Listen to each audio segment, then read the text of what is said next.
Welcome back to Iraqi Dinar News Updates, your reliable source for the most recent information and updates about the Iraqi currency.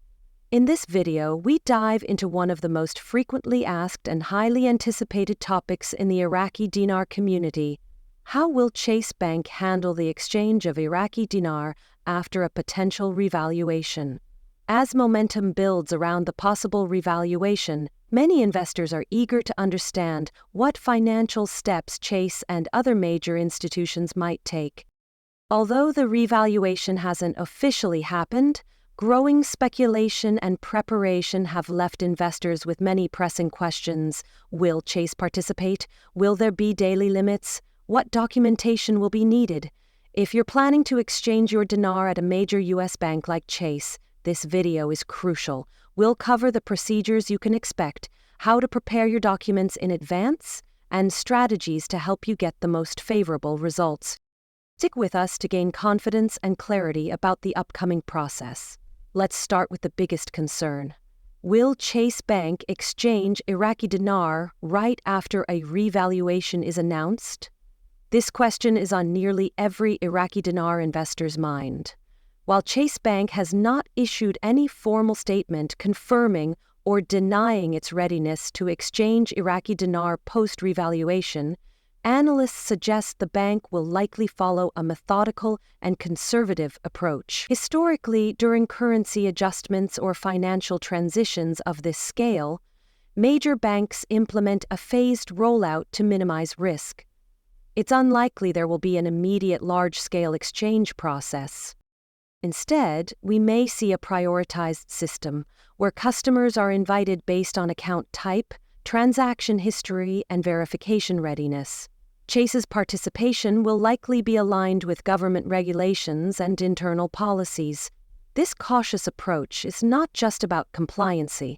It also protects liquidity, security, and service quality during a high-volume financial event.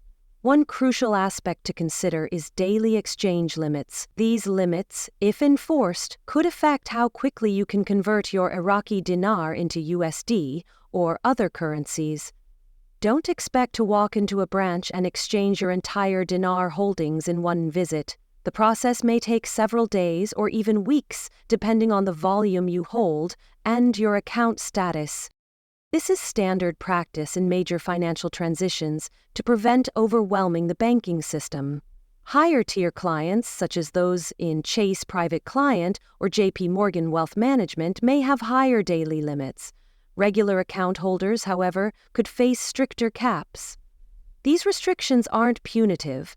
They're in place to protect the system from sudden cash flow imbalances and ensure smooth operation. Why do institutions like Chase impose such limitations? It's about monetary security in a scenario where millions attempt to exchange at once.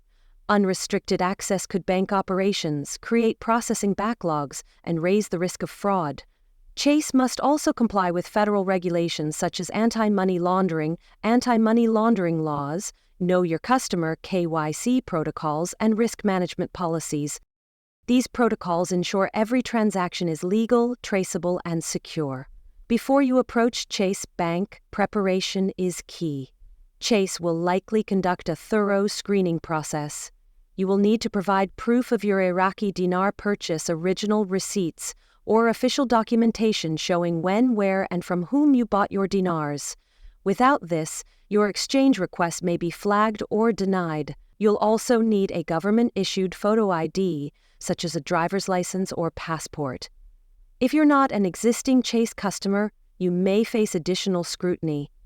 Be prepared to explain the source of the funds used to acquire your dinars. Gathering this documentation ahead of time can save you from delays and help build credibility.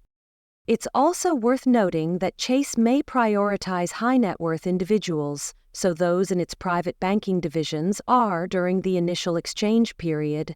These clients typically receive tailored financial services and may enjoy faster processing, fewer restrictions, and access to financial advisors for post-exchange planning like tax strategies and investment decisions. However, this doesn't mean regular customers won't be surveyed, just that the process may be slower and require more documentation. Another frequently asked question is whether you'll be able to withdraw large sums of cash immediately after exchanging your Iraqi dinar. In high liquidity scenarios, this is unlikely. Instead, Chase may offer or require electronic disbursement options, or like wire transfers to your checking account, investment portfolios, or official bank checks. For those needing large cash withdrawals, appointments may be required and availability will depend on branch capacity and the amount requested. Planning in advance can help reduce wait times and avoid frustrations. Timing will be critical after an revaluation, but it will depend on several variables. One common misconception is that you can simply walk into a Chase branch and complete the process in a single visit. That is highly unlikely. Be prepared for a procedure that could span days or even weeks. Factors that will impact your timeline include your account type, customer status, document completeness, daily limits, and how many people are attempting exchanges at the same time. Because of this, the best approach is patience and proactive preparation. The more organized you are, the smoother your experience will be. Flexibility and clarity will be your best tools. If you want to optimize your outcome after the revaluation, start preparing today. Here are 5 essential steps to take right now. Open a Chase bank account if you don't already have one. Establishing a relationship with the bank now may help speed up the exchange process later. Gather and organize all receipts and documents related to your Iraqi dinar purchases. These are essential for proving the legitimacy of your holdings. Speak with a Chase representative, ideally a branch manager or private client advisor, to ask about any internal policies related to foreign currency exchanges. Plan your phased exchange strategy. Understand that you may need to spread your exchange over multiple days or weeks. Start planning how you'll manage your funds post-exchange. Will you invest, pay off debt, or consult a tax professional? Begin those conversations now. Being informed and organized is your best asset. The revaluation may happen sooner, or it may still be a while away, but either way, preparation is key.